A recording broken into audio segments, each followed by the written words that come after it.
अस्सलाम वालेकुम। कैसे हैं आप सब? उम्मीद है सब लोग ठीक होंगे, खुश होंगे। अल्हम्दुलिल्लाह हम भी ठीक हैं। Welcome back to my channel. यहाँ पे ना हम लोग ग्रोसरी के लिए निकले थे। सारी दोपहर हम लोग वेट करते रहे कि थोड़ा ना धूप कम हो तो फिर निकलते हैं। यहाँ 6 o'clock हो रहे हैं और इतनी गर्मी है, मतलब कि स्टिल सूरज इसी तरह से लग रहा है जैसे ना दोपहर 1-2 बजे का टाइम होता है। तो खैर निकलना तो था ही, हमें हमें ये था कि ज़रा टाइम से निकलेंगे ना तो थोड़ा जल्दी शाम में फिर फारिग होके आ जाएंगे। अगर शाम में निकले तो बस फिर रात के ना 10-11 ऐसे ही बज जाते हैं। तो इसलिए फिर हम लोग ना 6 बजे ही निकल पड़े थे। तो चलती हूँ मैं अपने टॉपिक की तरफ आती हूँ। लास्ट व्लॉग में मैंने आप लोगों के साथ शेयर किया था कि जब मैं दुबई आई तो हमारा घर किस तरह से था और क्या क्या प्रॉब्लम्स जो थे वो मुझे फेस करने पड़ रहे थे। तो मैं ना ये चाह रही थी कि मैं जॉब स्टार्ट करूँ ताकि थोड़ा ना हमारे हालात भी चेंज हो जाएं और थोड़ी मुझे एक्टिविटी भी मिल जाए, कुछ ना कुछ करने को भी मिल जाए। तो क्या होता है कि पैसा कमाना ना हर औरत का ही ख्वाब होता है, ख्वाह वो पढ़ी लिखी हो या अनपढ़ हो। तो हर औरत ही चाहती है कि वो अपना लाइफस्टाइल जो है वो थोड़ा मज़ीद अच्छा करे।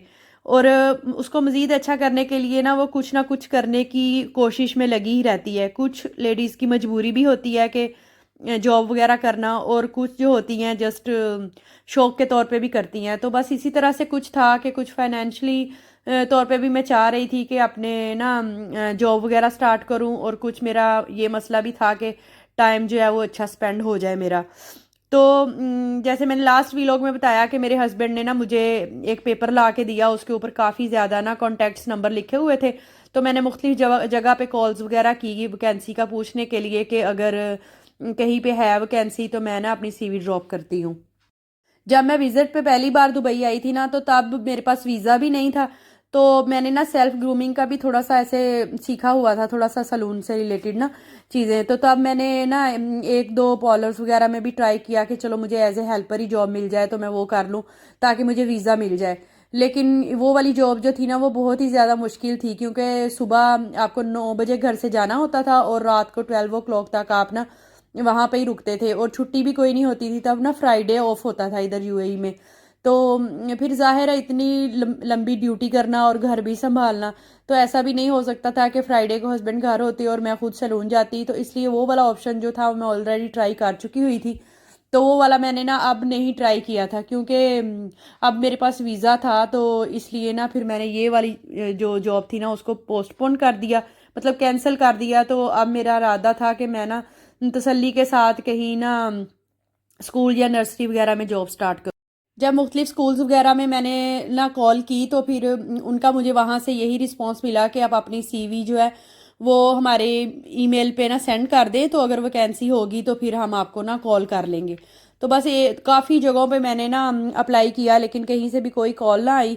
तो फिर मैंने सोचा, मतलब हस्बैंड ने मुझे ये वाली सजेशन दी कि बाय हैंड जो है ना खुद जाकर सीवीज जो है ना वो तुम ड्रॉप करो। तो हस्बैंड जो है एक दिन ऑफिस से जल्दी आ गए तो उन्होंने मुझे साथ लिया, हम लोग टैक्सी पे गए। मुख्तलिफ जगहों पे ना ऐसे बाय हैंड हम लोगों ने ना सीवी ड्रॉप की, क्योंकि इसमें ज़्यादा चांसेस होते हैं कि आपको ना जॉब मिल जाए, बजाय इसके कि आप जस्ट कॉल कर करके पता करें कि वैकेंसी है। तो मैं अपनी सीवी यहाँ पे ड्रॉप करती हूँ। बस फिर एक जगह से मुझे कॉल आ गई, वो ना हमारे घर के पास ही था स्कूल। इतना ज़्यादा मतलब कि बड़ा नहीं था, बस फिफ्थ तक ही था और इंडियन स्कूल था। तो उन्होंने ना इंटरव्यू के लिए मुझे बुलाया, तो मैं गई। मैं बहुत ही ज़्यादा ना नर्वस हो रही थी, कॉन्फिडेंस लेवल जो है ना वो मेरा बहुत ही गिर चुका था। खैर पहले भी मैं बहुत ज़्यादा कॉन्फिडेंट लड़की नहीं थी, कुछ घर रह रह के मैं और भी ज़्यादा ना हो गई हुई थी, मतलब ऐसे डल सी हो गई थी। तो जब इंटरव्यू हुआ तो इंग्लिश में उन्होंने लिया। खैर इंटरव्यू तो मैंने अच्छा दे दिया, लेकिन बाद में उन्होंने कहा कि हम ना आपका डेमो लेंगे। तो जब पता चला मुझे कि ज़ाहिर है इंग्लिश स्कूल है तो डेमो भी इंग्लिश में ही होगा, तो ना बहुत ही ज़्यादा मैं ना नर्वस होने लग गई। बस फिर उसकी उन्होंने ना मुझे टाइमिंग दी थोड़ी सी, मतलब उधर ही एक बुक दी, उन्होंने कहा इसमें से आप तैयारी कर लें बैठ के, इधर आपके पास 15 से 20 मिनट है, तो बाद में ना आपका डेमो लेते हैं। खैर जैसे तैसे हुआ, मैंने डेमो दे दिया और मैं घर आ गई। तो मुझे वहाँ से कॉल नहीं आई। मैं बहुत ही ज़्यादा ना डिसअपॉइंट हो गई कि मुझे जॉब नहीं मिल सकती, क्योंकि मेरे पास ना कॉन्फिडेंस की बहुत ही कमी है। तो बस उसके बाद फिर एक्चुअली होता क्या है कि हमारे स्कूल्स का सिस्टम, स्कूल कॉलेज यूनिवर्सिटी का सिस्टम इस तरह का है कि हम जो चीज़ें बुक्स में पढ़ रहे होते हैं ना वो हम लोग अपनी लाइफ में नहीं अप्लाई कर रहे होते। फॉर एग्जांपल इंग्लिश हम स्कूल कॉलेज यूनिवर्सिटी में पढ़ते हैं, लेकिन अगर हमें आम रूटीन में डेली लाइफ में फ्लुएंटली इंग्लिश बोलनी पड़ जाए ना तो हम नहीं बोल सकते, क्योंकि प्रैक्टिकली हमें इस चीज़ की प्रैक्टिस ही नहीं होती कि हम वो प्रैक्टिकली कर सकें। तो बस यही प्रॉब्लम मेरे साथ था। मैं इंग्लिश जो थी वो समझ लेती थी, लेकिन मैं जब बोलती थी ना तो उसमें फिर मुझे ना बहुत ज़्यादा मसला हो रहा था कि मैं सोच सोच के बोलती थी, मुझे समझ नहीं आती थी कि अब मैंने नेक्स्ट क्या बोलना है। तो मतलब कि फ्लुएंटली नहीं मैं बोल पाती थी। फिर उसका ये मैंने हल निकाला कि हस्बैंड के साथ ना मैंने घर में ही स्पीकिंग इंग्लिश का ना थोड़ा सा मतलब प्रैक्टिस करनी स्टार्ट की। हम लोग बाहर ग्रोसरी करने जाते हैं या ऐसे कहीं घूमने फिरने जाते हैं तो घर आके ना फिर हस्बैंड मुझे कहते हैं कि चलो ये सारी चीज़ें जो हमने अभी आज की हैं ना तो उसको इंग्लिश में एक्सप्लेन करो।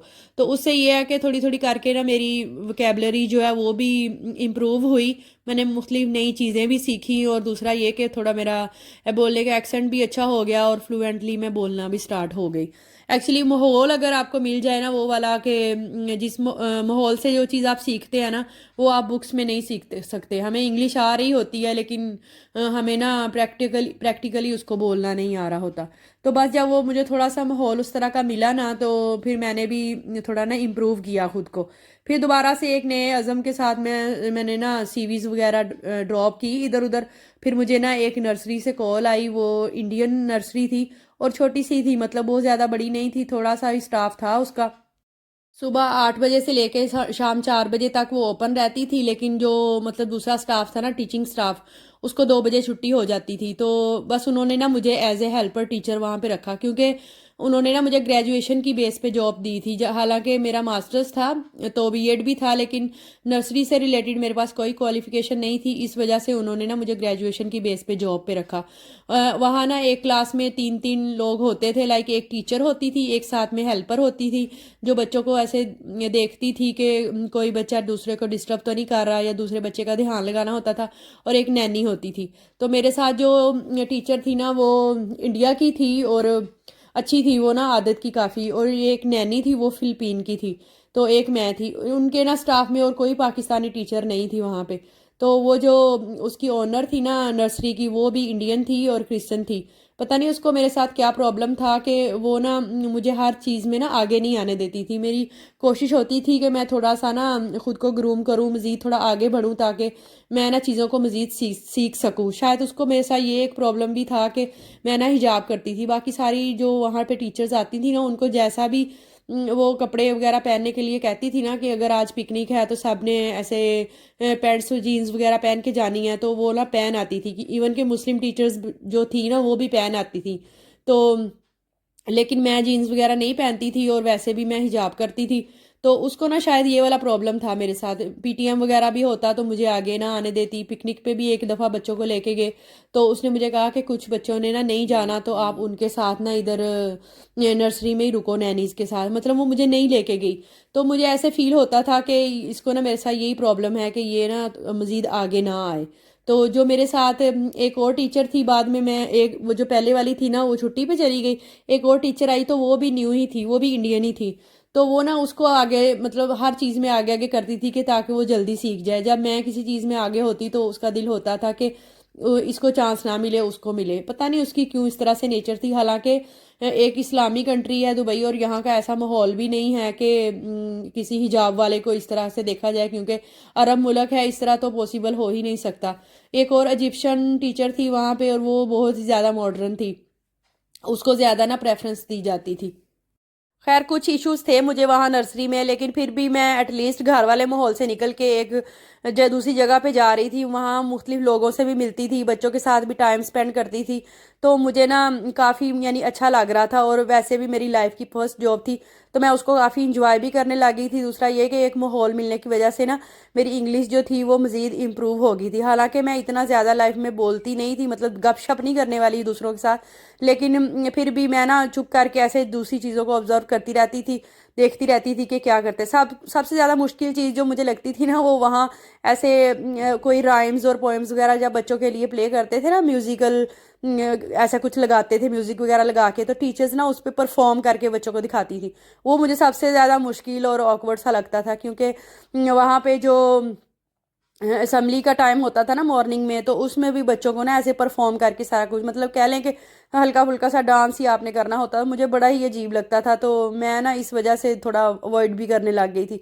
शायद इस वजह से भी वो लोग मुझे पसंद नहीं इतना करते थे कि ये आगे नहीं आती, मतलब डांस वांस में मैं आगे नहीं आती थी। दूसरा ये कि मैं उनकी तरह मॉडर्न टाइप की नहीं थी, क्योंकि हमारे ना तो घर का माहौल इस तरह का था, ना ही हम लोग इतने थे। मतलब यहाँ के जो मुस्लिम इंडियंस भी होते हैं ना, वो भी थोड़े मतलब पाकिस्तानी मुस्लिम से ना थोड़ा देखने में डिफरेंट टाइप के लगते हैं।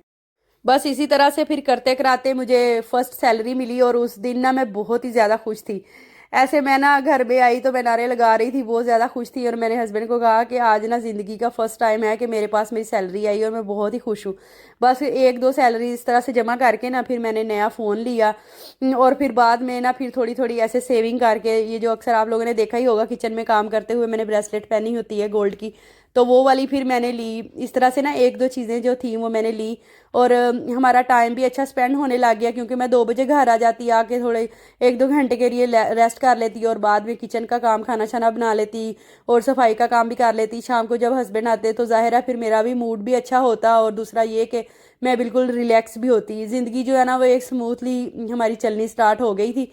तो सैलरी आने की वजह से थोड़े हमारे मतलब के हालात भी अच्छे हो गए थे। हम लोगों के पास इतने पैसे होने लगे थे कि हम ना वीकेंड्स पे बाहर खाना खाने लग गए। और अगर हमें ग्रोसरी नज़दीक से नहीं करनी होती थी तो टैक्सी लेके हम थोड़ा दूर चले जाते थे करने के लिए। लेकिन जॉब करते करते ना एक चीज़ मुझे थोड़ी सी जो इरिटेट कर रही थी ना, वो ये थी कि इन्होंने मुझे ग्रेजुएशन की बेस पे रखा है, जबकि मेरी क्वालिफिकेशन जो है ना वो मतलब स्कूल में जॉब करने की है। तो मुझे ये था अज़म था मेरा कि मैं ना थोड़ा मज़ीद आगे बढ़ूँ। मेरी इंग्लिश भी अच्छी हो गई थी, कॉन्फिडेंस भी मेरा अच्छा हो गया था। तो मुझे ये था कि अभी मैं ना किसी स्कूल में अप्लाई करूँ ताकि मुझे मज़ीद अच्छी जॉब मिल जाए, बजाय इसके कि मैं बच्चों के साथ ऐसे खेल खेल में जो टाइम गुजारना होता है उसकी बजाय मैं ना एक लेक्चरार की जॉब करूं। क्योंकि मेरा शोबा भी यही बनता था, बीएड था मेरे पास क्वालिफिकेशन में। तो इसलिए भी फिर मैं ना सोच रही थी कि मैं मज़ीद थोड़ा सा आगे बढ़ूं। बस फिर कुछ अरसा वहाँ पे मैंने जॉब की, और मैंने ना इधर उधर हाथ पाँव मारने स्टार्ट कर दिए कि मुझे किसी तरह से ना स्कूल में जॉब मिल जाए। हालांकि हस्बैंड ने मुझे कहा भी कि ऐसे ये ना वॉकिंग डिस्टेंस पे ही है नर्सरी जहाँ पे मैं जॉब कर रही थी। तो उन्होंने कहा कि कोई ज़रूरत नहीं है, तुम जस्ट ऐसे शौक की खातर ही लगी हुई हो, है भी वॉकिंग डिस्टेंस पे। और हमारी इतनी अच्छी रूटीन बन गई हुई है कि 2 बजे घर आती हो, रेस्ट भी कर लेती हो, खाना छाना भी बना लेती हो। तो क्या ज़रूरत है अपने ऊपर ना मज़ीद बर्डन डालने का। लेकिन होता है ना कि इंसान एक चीज़ से सेटिस्फाई ना हो, तो उसको होता है कि डू मोर, कि अगर मैं और करना चाहूँ क्या मैं उसको अवेल कर सकता हूँ या नहीं। बंदा एक चीज़ पे सेटिस्फाई नहीं होता, तो उसको ये होता है कि मैं मज़ीद थोड़ा सा आगे बढ़ के देखूँ। तो बस मुझे भी यही था कि मैं ना ये जो है ना नर्सरी मेरा लेवल नहीं है, क्योंकि मैं यहाँ पे एज ए हेल्पर जॉब कर रही हूँ। तो जबकि क्वालिफिकेशन जो है मेरी लेक्चरार की है, तो मैं अपने आप को ना कह लें कि अपने खुद को ज़ाया करने वाली बात है। तो बस मैं यही कोशिश कर रही थी कि अब मैं ना किसी स्कूल वगैरह में ट्राई करूँ। तो उसके लिए फिर बस मैंने दोबारा से कोशिश स्टार्ट की। हस्बैंड ने मुझे कॉन्टैक्ट्स नंबर ला के दिए। तो स्कूलों में ना स्कूल्स में छुट्टियां होने वाली थी उन दिनों में। तो मैंने ना इधर उधर कॉन्टैक्ट्स करना शुरू कर दिए कि मुझे ना कहीं वैकेंसी वगैरह हो तो मैं ना सीवी ड्रॉप करूँ। तो खैर मैंने किया तो फिर वही कि मैंने ना बाय हैंड सीवी ड्रॉप करने का सोचा। तो ऐसे ना करते कराते फिर मैंने एक लेडी मुझे मिली, वो ना टैक्सी चलाती थी। तो उनको मैंने कहा कि आपकी जो मतलब ये पैसे बनेंगे ना मैं आपको दे दूंगी, आपने मुझे लेके जाना है। मैंने ना मुख्तलिफ स्कूल्स में सीवीज ड्रॉप करनी है। तो वो फिर मेरे साथ गई। मैंने मुख्तलिफ स्कूल्स में ना सीवी ड्रॉप की, और वो ना उस दिन ना लास्ट डे था स्कूल का। उससे नेक्स्ट डे ना समर वेकेशन स्टार्ट हो रही थी। तो खैर मैंने ना कहा कि चलो जो होगा अल्लाह बेहतर करेगा। मैंने ना मुख्तलिफ स्कूल्स में सीवीज ड्रॉप कर दी, और हम लोग घर आ गए। उसके बाद स्कूल्स में छुट्टियां हो गई 2 माह की। तो मैंने ऐसे तसल्ली से फिर बैठ गई कि देखो अब क्या होता है। तो खैर मुझे उम्मीद थी कि हो जाएगा, कुछ ना कुछ तो होगा। लेकिन कभी कभी मुझे लगता था कि नहीं होगा। चलो अगर नहीं भी होगा तो नर्सरी की जॉब तो मेरे पास है ही। तो फिर उसके बाद क्या हुआ इंशाल्लाह नेक्स्ट वीलॉग में आप लोगों के साथ शेयर करूंगी। वीलॉग जब ज़्यादा लंबा हो जाता है ना तो फिर आप लोग भी बोर हो जाते हैं। चैनल पे अगर न्यू है तो सब्सक्राइब कर लीजिएगा, और अगर वीडियो अच्छी लगी तो लाइक ज़रूर कीजिएगा। Thank you for watching till the next video. अल्लाह हाफिज़, टेक केयर, बाय बाय।